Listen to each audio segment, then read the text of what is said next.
Shalom, sesuatu yang baik pasti terjadi hari ini. Suatu hari, Petrus bertanya kepada Yesus, berapa kali Tuhan ya, orang berbuat salah kita ampuni? 7 kali kah?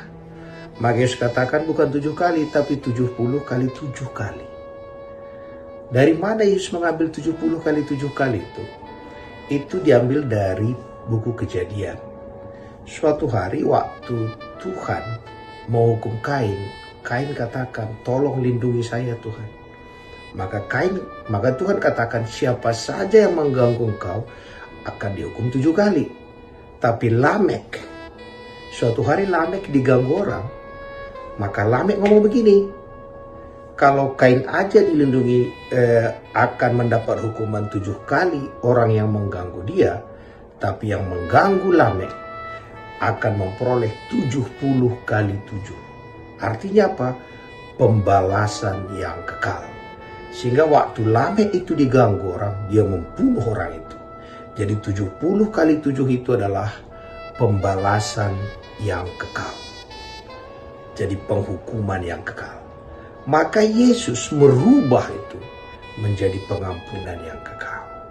Jadi hari ini waktu Tuhan katakan 70 kali 7 adalah Dia mengampuni kita senantiasa.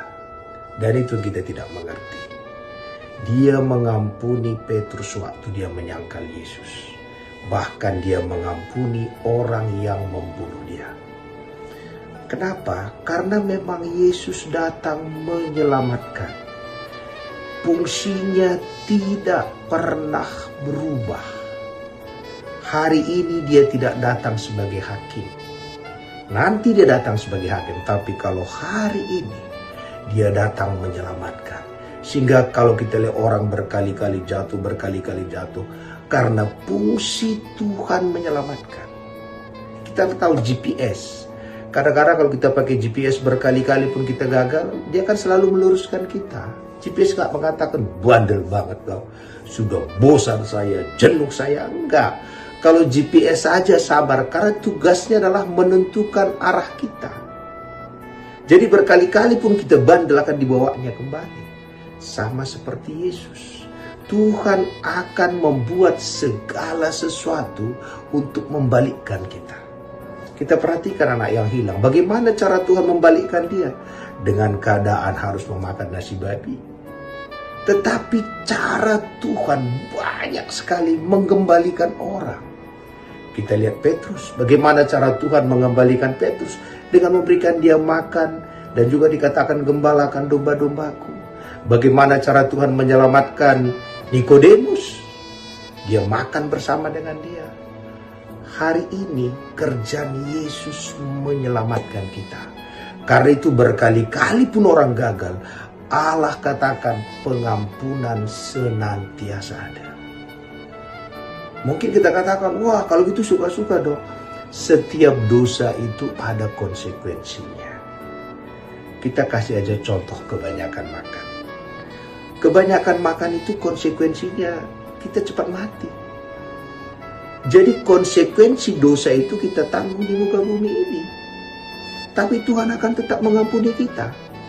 Kalau saudara pun makan contoh 5 piring sehari, saudara kolesterol, gagal jantung, ya saudara cepat ke surga. Yaitu konsekuensi dosa.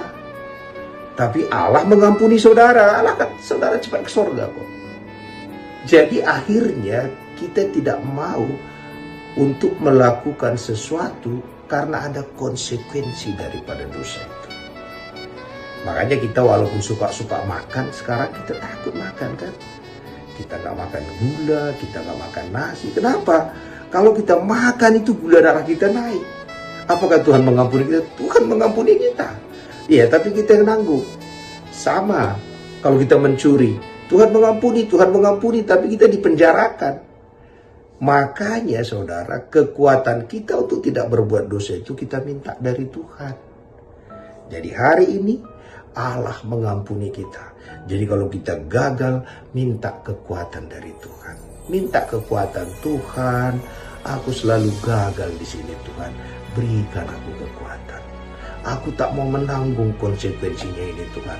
Karena itu berikan aku kekuatan untuk sanggup mengalahkannya. tetapi pengampunan Tuhan itu kekal bagi kita. Karena Dia sayang bagi kita, karena Dia rela menyerahkan nyawanya bagi kita. Karena itu hari ini, kalau kita merasa kita sering gagal, datang kepada Tuhan dan kali ini katakan, berikan aku kekuatan untuk sanggup melakukan yang benar di hadapan-Mu Tuhan. Aku tak sanggup menanggung konsekuensi ini terus Tuhan. Berikan aku kekuatan untuk bisa hidup benar. Dan juga kebenaran kita bukan juga dalam diri kita. Kebenaran kita adalah Allah sendiri. Allah yang memberikan kekuatan bagi kita untuk bisa hidup benar di hadapan Allah. Terpuji nama Tuhan.